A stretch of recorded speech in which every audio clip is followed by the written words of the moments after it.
Hi everyone, আসসালামু আলাইকুম। কেমন আছেন আপনারা? আশা করি ভালো আছেন, সুস্থ আছেন। তো আমি চলে এসেছি আরেকটা নতুন রেসিপি নিয়ে। আমার ওয়েট লস জার্নি যখন চলছিল, আমি যখন ওজন কমাচ্ছিলাম, তখন কিন্তু প্রায় সকালে নাস্তা হিসেবে আমি এই স্মুদিটা খেতাম। 87 থেকে প্রথম যেই 20 কেজি আমি কমাই, প্রায় সকালবেলার আমার নাস্তা হতো এটা আমার এত প্রিয় ছিল। ওই সময়টাতে আমের সিজন ছিল, তাই আমি আম দিয়েই নর্মালি এটা খেতাম। তো রেসিপিটা দেখার আগে বলবো যে যারা এখন পর্যন্ত আমার চ্যানেলটি সাবস্ক্রাইব করেনি তারা প্লিজ সাবস্ক্রাইব করে নেবেন আর পাশে দেওয়া বেল বাটনেও ক্লিক করে নেবেন। ওকে, এর জন্য আমি একটা ব্লেন্ডার জার নিয়েছি আর এখানে পাতলা সর ওঠানো 1 কাপ দুধ নিয়ে নিচ্ছি। নর্মালি এই স্মুদি ওজন কমাতে হেল্প করবে, আর আপনারা যারা ব্রেস্ট ফিডিং মা ওজন কমাতে চাচ্ছেন তারা কিন্তু ব্রেকফাস্ট হিসেবে এটা খেতে পারেন। এটা আপনার মিল্ক ফ্লো বাড়াতেও সাহায্য করবে। তারপরে ছোট সাইজের একটা আম আমি টুকরো টুকরো করে কেটে নিয়েছি আর এই আমটা আমি দিয়ে দিব এর মধ্যে। এখন যেহেতু আমের সিজন, আম দিচ্ছি। আম ছাড়া আপনারা এখানে কলা দিতে পারেন, অ্যাপেল দিতে পারেন, পছন্দের ফলগুলো অ্যাড করতে পারেন এর মধ্যে।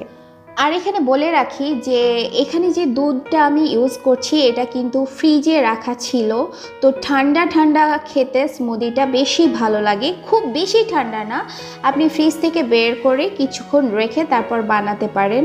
আর আমটাও ফ্রিজে ছিল, তো আমার কাছে এটা ঠান্ডাই ভালো লাগে। তবে যাদের ঠান্ডার সমস্যা তারা স্কিপ করতে পারেন। আর গরমের সময় এই ঠান্ডা ঠান্ডা স্মুদি খেতে খুবই ভালো লাগে, খুবই রিফ্রেশিং। তারপর এর মধ্যে আমি 1/2 কাপ মতো পানি অ্যাড করে দিব। এরপর এর মধ্যে আমি 1 টেবিল চামচ ওটস অ্যাড করেছি। তারপরে যেটা অ্যাড করব তা হচ্ছে ফ্লেক্স সিডের গুঁড়ো। ফ্লেক্স সিডটা কি তা নিয়ে কিন্তু আমি অনেকবার কথা বলেছি, আমার অনেক ভিডিওতে আমি বলেছি। এখানে আমি ফ্লেক্স সিডের গুঁড়ো দিচ্ছি। আপনারা চাইলে আস্ত ফ্লেক্স সিডও দিতে পারেন, তবে গুঁড়োটা দিলে বেশি ভালো লাগে। তারপর জাস্ট 1 পিঞ্চ মতো আমি এখানে লবণ দিচ্ছি। লবণ নাও দিতে পারেন, তবে আমার দিলে একটু টেস্টটা ভালো লাগে। তারপর এখানে আমি 1/2 টিস্পুন মতো সিনামন পাউডার বা দারুচিনির গুঁড়ো অ্যাড করে দিচ্ছি। তারপরে অ্যাড করছি আমি 3টা মতো কাজু বাদাম আর কিছু চীনাবাদাম বা পিনাটস। আপনারা আপনাদের পছন্দ মতো এখানে বিভিন্ন রকমের সিডস অ্যাড করতে পারেন বা বিভিন্ন রকমের বাদাম অ্যাড করতে পারেন। এরপর ব্লেন্ডার জারের মুখটা ভালো মতো বন্ধ করে এটাকে ভালো মতো ব্লেন্ড করে নিতে হবে।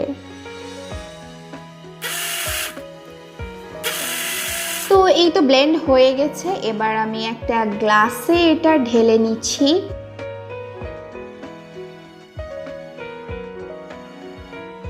তো এই তো ব্যাস, খুব তাড়াতাড়ি ঝটপট তৈরি হয়ে গেল ম্যাঙ্গো ওটস স্মুদি। এটা খেতে অনেক ভালো লাগে, অনেক ফুল রাখে আসলে, আর তৃপ্তি দেয় আসলে।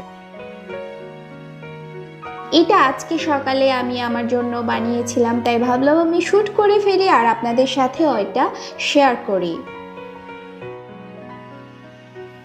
তো আপনাদের এই রেসিপিটা কেমন লাগলো তা জানাবেন, কিংবা কেউ যদি বানিয়ে খান তো অবশ্যই আমাকে কমেন্ট করে জানাবেন খেতে কেমন লাগলো।